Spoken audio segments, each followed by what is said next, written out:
Are you seeking a better way to accelerate your sales, to scale your business, to live a life with no limits? Accelerate Sales Podcast features global experts who have cracked the code to recurring revenues with proven sales systems and get you on the fast track to scaling. Now let's accelerate your sales with today's episode. Hi, I'm Paul Higgins and welcome to the Accelerate Sales Podcast, episode number 425. Today, you're going to learn some incredible things, but three from the top are the number one rule of marketing that most B2B businesses miss. The second is how to nail your strategic partners, a great example.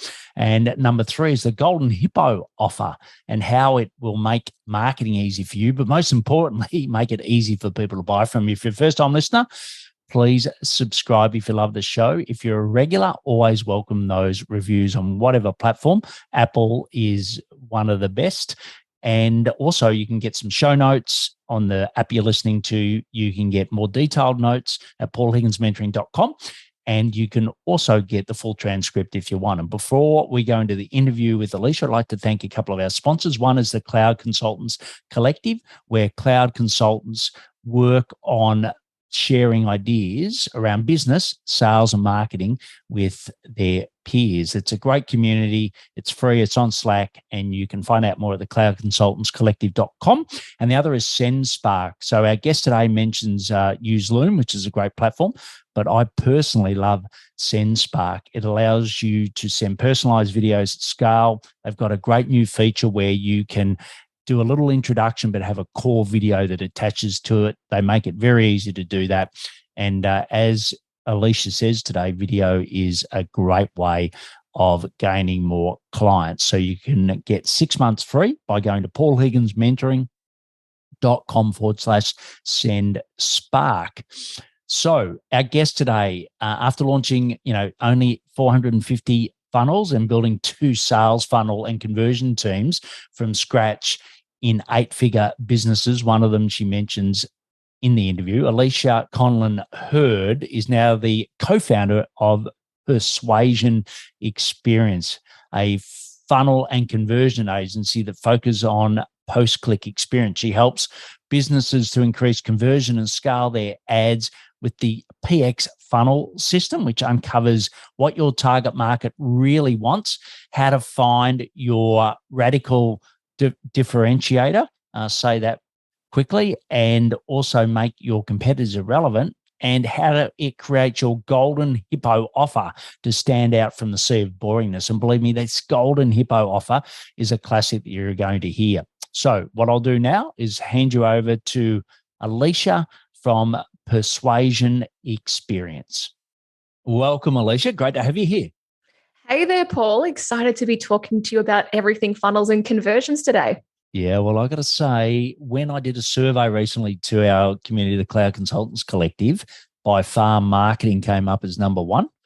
And when I talk to most of my clients or ones that are potential clients, they always say, I love referrals. I get a lot of them, but I just don't have consistent leads, and I just don't have that, marketing and sales engine at the front. So that's why I sought you out to have you on, because I know you're a world leader in that. So why don't we sort of kick off with who your ideal clients are and what sort of problems you see, and probably some of them that I just mentioned.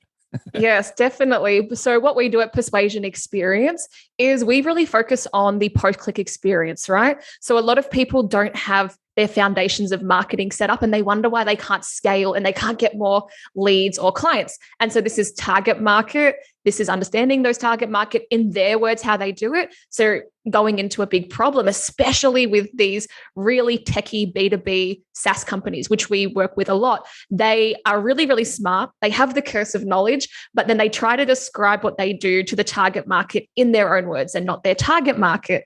So we work with these high ticket clients that are usually in B2B sales, they have really ambitious growth goals, but they need to create a predictable, scalable lead generation machine to help them get there. As you said earlier, they usually have an over-reliance on referrals, and they've just been trying random stuff. They're throwing tactics at the wall. Nothing's working, inverted commas, right? So we help them to set up that game plan so that they can start bringing in on inbound those highly qualified, persuaded leads. And then there's a lot of other problems they have, but maybe we'll unpack that naturally in the call so I don't monologue and rant about the problems. No, look, that's perfect. And yeah, I think it's, I myself so often have said to, someone helping with my marketing, I know my stuff.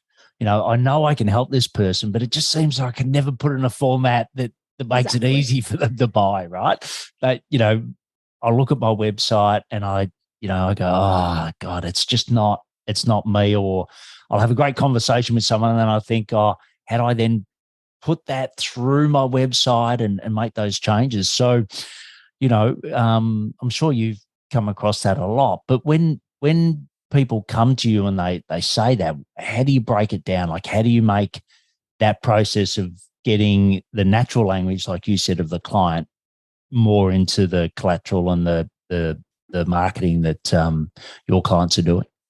Yeah. And so for anyone listening, because everyone kind of feels a bit bad about themselves when they can't do their own marketing, right? It's really hard to be objective about your own marketing because you're just so knowledgeable and smart about what you do. So we've worked with 450 different clients, and this is everything from startup, scale up, different SaaS brands, all the way to billion-dollar brands like Wayflyer and Linktree. And everyone has the same problems. And that's why they bring in someone externally to help them with this. And so the easiest way, especially when I'm working with my techie clients, is to remember that marketing is just inputs and outputs, right? Garbage in, garbage out. So the very first input that we work on to getting right is your target market. And it's kind of the unsexy side, especially because if you're in SaaS, you're really obsessed with the features because you put all your heart and soul into this product and creating these features.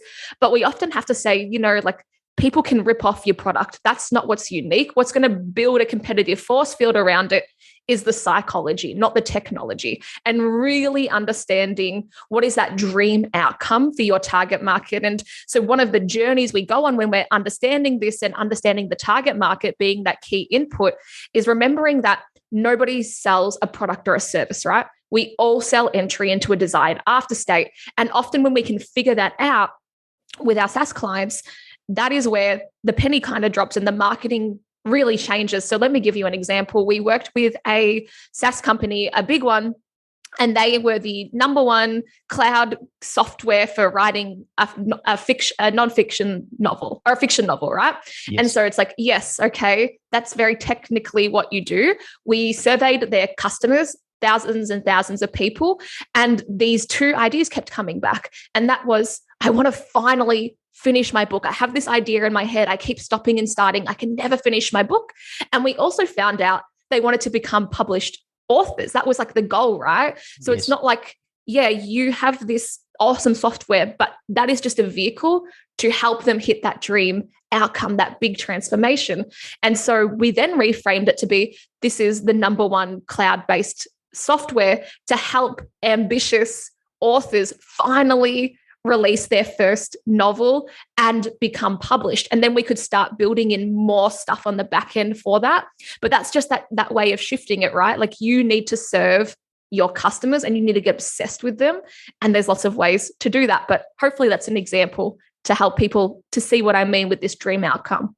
Yeah, I think that's a great example. And when I was at Coca-Cola, it's a bit of an old term now, but we used to sell always, you sell the sizzle, not the sausage. Yes. And when you're a sugar in a can, you've got to be very creative around selling the desired state, right? Because no one really wants to drink sugar in a can.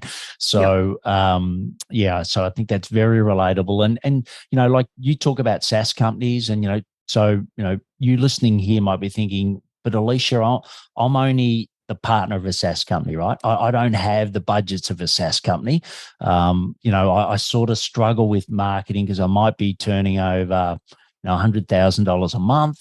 can I afford someone to come in and help me? And that's what I often hear with people is like, I just can't, I love to fix my marketing, but I can't afford it. Right. So, what do you say when you hear potential clients say that to you? Or if you do, what would you say? Yeah, well, I never get a price objection, but I understand it, right? It's like we have a limited budget, and I would just say, can you afford not to? The best product doesn't win. It's the best marketing wins, and maybe in the long term, if you've got good marketing and a crappy product, you will die out and people will catch you out. But effectively, the best product with the best marketing is what's going to win. And that's whether you're a service, that's whether you're a software, that's whether you're e-commerce, whatever it is, the best marketing will always win. And so even if you can't afford to pay somebody else, can you afford not to learn it yourself? And this is the other thing, right? Like a lot of people get confused about what sort of business they're in. We're all in the business of marketing and sales. It doesn't matter what you do. It doesn't matter if you're a dentist. Doesn't matter if you sell software. We're in the business of marketing and sales. And so probably the most baffling question I've had on a sales call that will always stick with me because I didn't have the perfect answer for it at the time because of my curse of knowledge was, Alisha, why do I need a funnel? And I was like, well, it helps you to build a predictable, scalable machine and blah, blah, blah, other answer here. And after the call, I was like, wow, why was that question so annoying? Not because the person asked it, but because I didn't have the greatest answer. And it's because a funnel's not optional. So there's all these people out there that think, I'm not going to make a funnel. It's optional. But a funnel is just the touch points that somebody has with your brand or company or business, right? So that's everything from what we call the messy middle, what they find online when they Google you. That's the first call. That's the first email. That's the first landing page. It's the first piece of value. It's every single touch point. It doesn't end at acquisition. It's everything that somebody has with your brand. And all of these little touch points can be leaks, right? And these little leaks can sink big ships. And so all you need to do is just really figure out what are the touch points. That's your funnel. And you'll start to find that there's little ways to optimize, to improve revenue throughout your whole funnel. Yeah. And you hear a lot about the customer journey, mapping the customer journey, right? So how does mapping the customer journey versus looking at your sales funnel, how do they differ, or are they one and the same? So this is where it comes down to jargon. So I'll use Alisha jargon because I'm the guest and I'm allowed to use Alisha jargon. But so when we say buyer's journey, if anyone's in front of a computer and you want to pause this, go and look up Eugene Schwartz's 5 levels of awareness, right? And that's everything that happens right up before they buy. And that goes from unaware, like they don't even realize they have a problem, to most aware, which is where they're looking at competitors and they're deciding who to go with. The thing is, nobody wakes up and goes, I need this service. They are going on this buyer's journey, whether you want to hold their hand and help them through it or not. So a big mistake a lot of companies make is that they just focus on in-market leads or the most aware. And they forget that people have a series of problems and questions and conversations that happen in their mind that lead up to, I'm ready to buy now. And that's only about 3% of the market, right? So that's when we're saying buyer's journey, that's how we think of it, is that first stage up to buying. Now, your customer experience, that's everything from the first sales call or signing up. Then that goes from activation, so making them a sale. But then there's what's the onboarding experience. People forget often the salesperson in the courting experience. It's a very beautiful thing because they offer you the moon and the stars.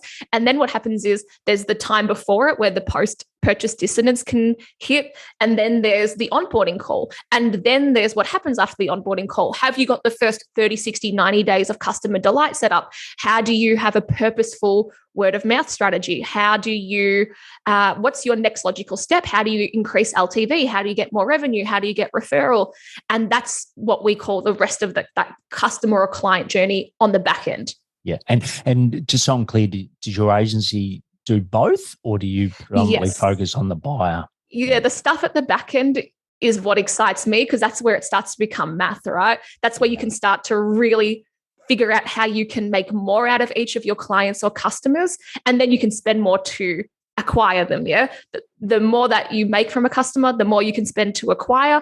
And as Dan Kennedy says, those who can spend the most to acquire a customer will win at business. Yeah. So that's the stuff that is exciting, but you have to solve the biggest problem, right? The biggest leak. And that's the acquisition machine at the start. And that's what people need help with. And that's coming up with this offer, this what we call a golden hippo offer, that's going to make you stand out from a sea of absolute boringness, because we work in B2B and most people are boring. And it's standing out from that and giving people what they want to hear and entering the conversation in their mind. Great. Well, we'll come back to that golden offer in a moment. But where does RevOps fit into all of this, right? Because there's a world of RevOps at the moment. There's a lot of jargon around it. Where does that interlink with what we've been talking about, or is that completely separate? Well, with what we do with RevOps, it depends on the function of RevOps, right? It's like, so for you, for most of your listeners, how do you think they would define RevOps, or how do you think RevOps is working within their company? Yeah, I think for most of them, it's the segue between marketing and sales, right? So that's what I'm finding is now the RevOps. It's like we're not two silos now. We're actually got one person that's looking after both of those.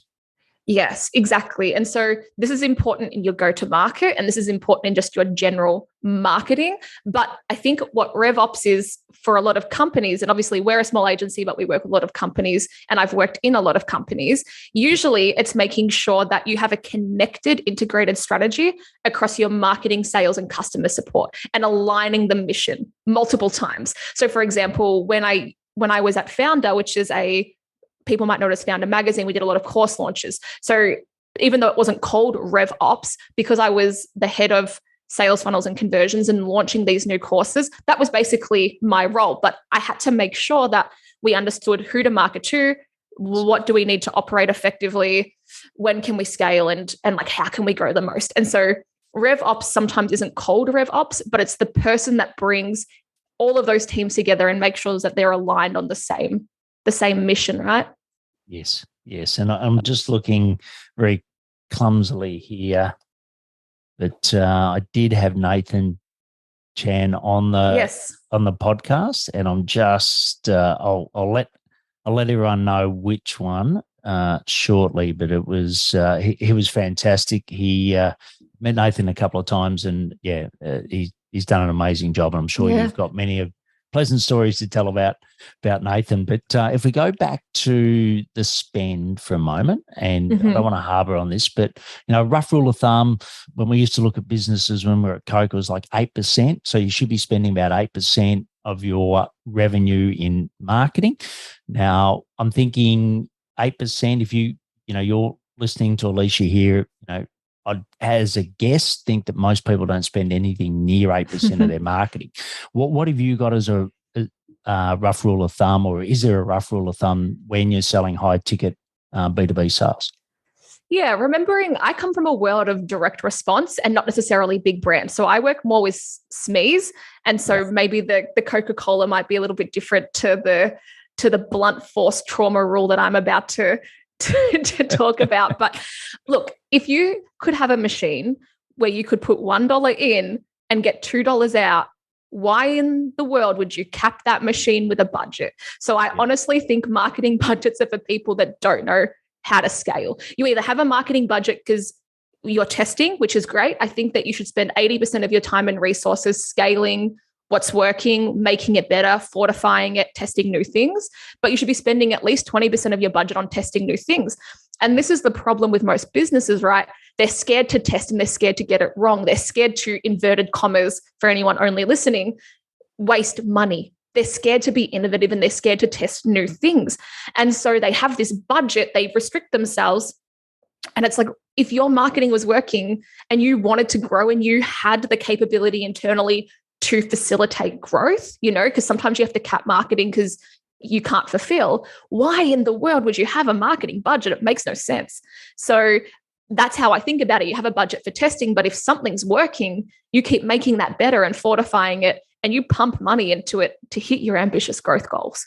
Yeah, look, that's really smart. And I think, also some of the things we get is the chicken and the egg, right? Like, do I build my sales up to fund the marketing, or do I spend on marketing that's going to make sales easier, right? So, often I have that debate with myself, and a lot of other people that I talk to as clients have the same debate. What's your view on that, if you've got a view? So I think a lot of companies are obsessed with running ads for a good reason, right? Immediate results, immediate traction. There's two things I want to talk about this. One is that people don't have their foundations right. So they don't know how to scale. So what I talk about is like they have this house and they've built it on sand and it just keeps sinking in sand and they keep putting little Band-Aids, or if you're Aussie, like some Sally's No Gap, and you're like, okay, it's kind of working. But if you just came in and you built good foundations, which is target market message, offer, positioning, you would know what to do and your whole company would be on the same page, and it makes life easier. The second thing about that is, because that's how you can't do anything until you have that. And that's why most marketing fails, because they don't want to do that unsexy side of sitting there deeply thinking about it. The second part is they're obsessed with ads. If you're not running ads yet, you do not need to run ads as the first thing. That is not the only channel strategy out there. So for our agency, in our first 8 to 10 months of business, we still haven't run any ads. And this will be small compared to a lot of what you made, but this is just 2 people, mind you. We made just shy of $500,000, not spending a single cent on ads, right? And so that was all from strategic partnerships. So that's one channel you can go after. So what we thought about was, okay, who already has spent the time and the money and the effort to capture the attention of our ideal customer and already has their trust? Because imagine that if someone, like a referral we know is really, really strong. So we worked with, as an example for us, traffic agencies. We weren't running any traffic. We solved a different problem. They didn't want their clients, going out there and seeing who else was out there with a full service agency. And it was a really good symbiotic relationship. So there's a lot of other ways to get, not even necessarily creative, just understanding that there's other channels that you don't have to spend heaps of money on to make it work. Yeah, look, I think that's great. And, for me, I've normally got 4 ways of gaining more revenue. And it's, start with your network first, because there's always people that once you identify that target market, you look back at your network and think, oh, I've got a whole host of those that I've never spoken to in this way before, right? So there's that. So I always think, start warm with that. Then there's, your SaaS partner. So most of you have got a SaaS partner, get to know them better to get leads. The third is LinkedIn. So LinkedIn outreach, I think there's lots of opportunity there, and we're doing amazing results there. And then there is the strategic partners, which I completely agree. So it might be a private equity company that has got 40 portfolio companies that is perfect for you if you're doing, for an example, one of my clients is selling accounting suite, which, fits in beautifully with Salesforce for those clients. But one of the hardest things I hear, and I've often seen with strategic partners, is there's this dance, right? So you start the dance and everyone's really happy and, it's going to be great. And then there's nothing happens, right? So, for you, you've been very successful in getting traction. How have you gone about getting that traction? What makes the difference between a nice first meeting to actually getting a solid strategic partner? Yeah, the goal is you want to make it easy for them and remove the friction, right? So you want to, and this is the same as when you're creating a purposeful referral strategy with your customers. You want to, like inception them so that when they're having a conversation with somebody, that script's already in there. You're like, hey, I do this and I solve this problem for these people. And people want to refer you, not for you, but for them. They want to be the person that connects you. They want to be like that connector. So if you can show that you can be that person, then they're going to naturally want to refer you because it looks good on them to connect you with the person that they want to help. Now, in our instance, how do we make that easy? So we're dealing with a lot of account managers, right? If you've ever been an account manager in an agency, that's really hard work. You're usually juggling anywhere from 10 to 100 clients, and you don't like, and then I'm asking them, hey, can you send me someone so I can make money? Like, what? That you've got to remember. Yes. So what? Who cares what's in it for me? Everything's an offer, right? So first of all, you've got to build trust and show them that you can do it. Then the second thing is we made them partnership pages. So all they have to do is when we talk to them, when it comes up in conversation, they send them this very special, bespoke. We have one template and then we put their logo on it. That's why I'm being a bit sarcastic, right? And then they send that to the client, and then the client is pre-framed and educated. It comes from a trusted source, and that person, when I talk to them, is ready to buy. But I have to make it then in my due diligence as a salesperson, I have to make sure it's a good fit, because with great power comes great responsibility, right? Just because you can sell it doesn't mean you should, but they come wanting to buy from you, which totally changes the whole conversation and the whole framing of your sales call. Yeah, look, I think that's so powerful, and that's how we've made it work. Taki Moore once, when I did a program with Taki, and you probably know Taki, was very much around, give them all the assets so it's so easy for them just to do, and you summed it up beautifully. So I agree. So if you're listening to this and you haven't succeeded in strategic partnerships, just do that, right? Just make it as easy as possible. And I always had 2 landing pages. One was for their end client, right? And then one for them, so that they could just go to a page when they're busy and it just had step-by-step exactly what they need to do. And then that links to the page that they give to the end client, and then everything's great. So you spoke about an offer, right? This golden offer. So tell us what makes up a golden offer. So the golden hippo offer. Hippo, sorry, I forgot the hippo bit. I know, you forgot the buzzword, the hippo. So this is it, right? Most companies that I work with, they put up a very generic, boring landing page. Sometimes they smush all of their services onto one page. So if you're doing that, that's a big slap on the wrist, and I will come for you in your marketing dreams. But what you need to do is have one dedicated landing page that's about one product or service that you do. And then there's going to be a call to action, right? So most people have these generic call to actions that no one cares about, right? And it doesn't help you to stand out. So when we're creating this golden hippo offer, it needs to, one, show what they want to hear, not what they need to hear. So a lot of people with this curse of knowledge, they're like, oh, we do all this stuff, and they start talking about the need to hear, but save that for the sales call. Right now, you're selling the value of this phone call, and you want to show them that they're going to come off better than when they went in. So as a very simple summary, and I have a lot of videos on my YouTube that show you how to do this, or there's an awesome book by Alex Hormozi called $100 Million Offers, which kind of summarizes a lot of what has been happening in the direct response world, but very actionable book. So number one is figure out that dream outcome. What are you going to be getting them towards? Call your offer that.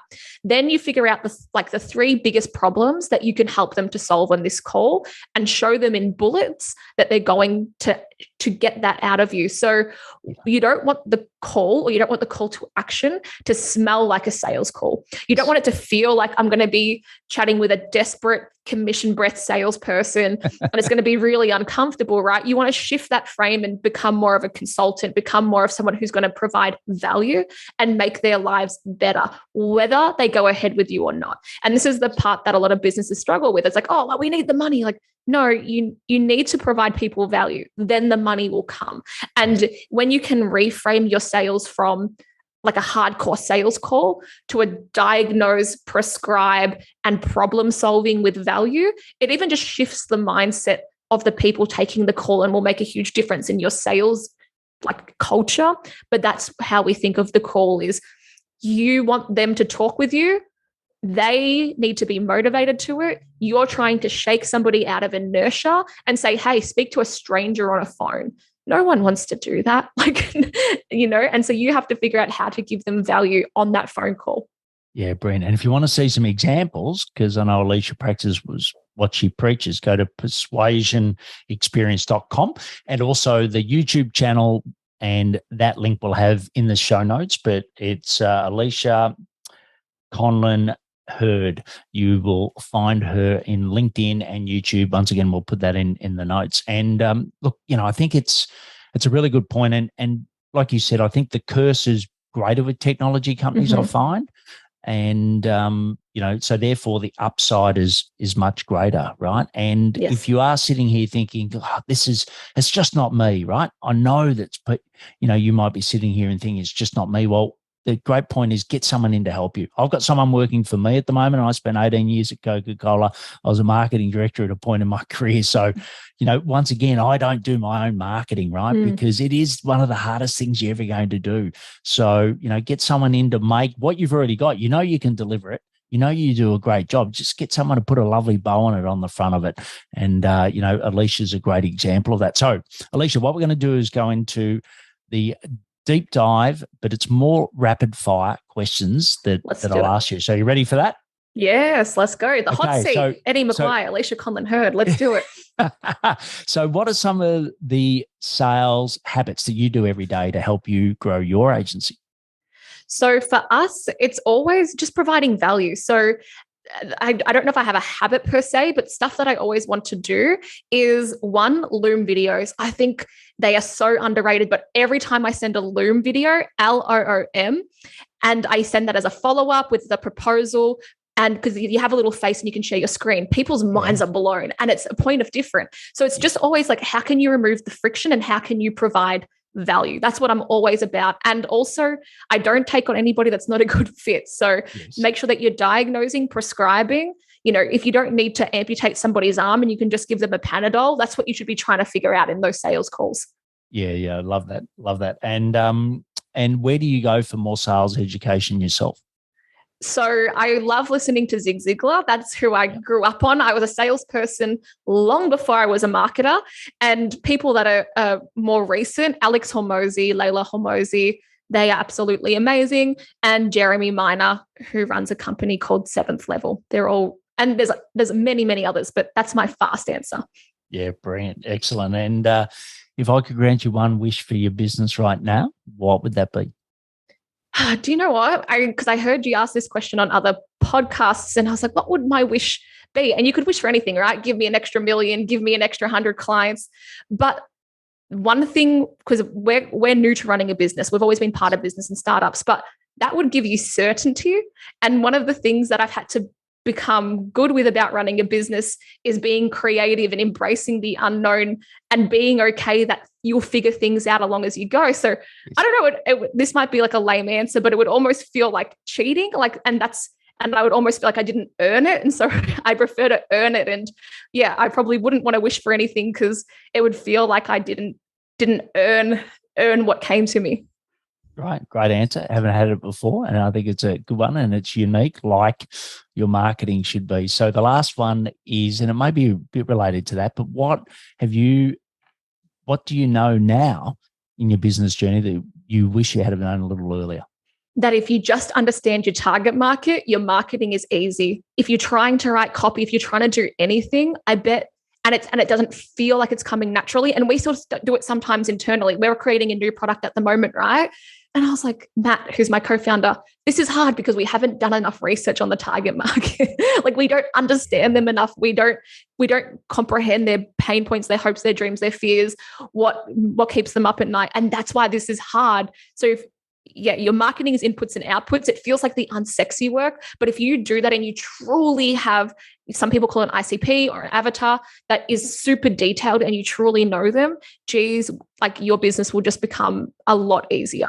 Yeah. And look, everyone had heard the saying, build it and they will come, and that never works. And build it and they will ignore it. Correct. And just a quick example of that is the Cloud Consultants Collective, which, I started in January, and effectively I'm building the audience and the audience is telling me what they want. And at the moment we're doing a pilot on a membership. And I said, I want 2 to 5 people. I think now I've got the problem. I've got about 50 people wanting it because I knew what they, not to use a pun on your surname, but I heard what they really wanted, and then I've just gone and done that. I could have done anything, right? I've run memberships before, I've run communities, I've done lots of things, but there was one thing, which is they wanted a mastermind, right? And they all have said it in their different ways. And all I've offered now for the membership, paid membership, is the mastermind where they get together themselves and work. Like, once again, it just came from listening to my target market, building that audience. And love it.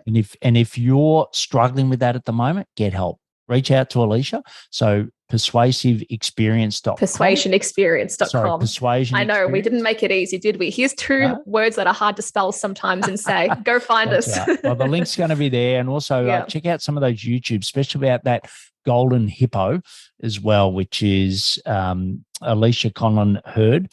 You can find her on YouTube, LinkedIn as well. So, Alisha, brilliant having a fellow Melburnian on the podcast today, but also thanks for dropping a lot of value and really enjoyed it.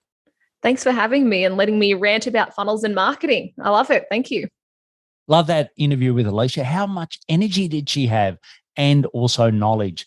And I loved how she said, it's obvious, but you just got to get help with your marketing, right? So find a way to do that. The other one is that I love the term, you're selling the psychology, not the tech knowledge. And I think we all fall guilty of that being cloud consultants. We love what we do, and sometimes that can be a bit of a weakness.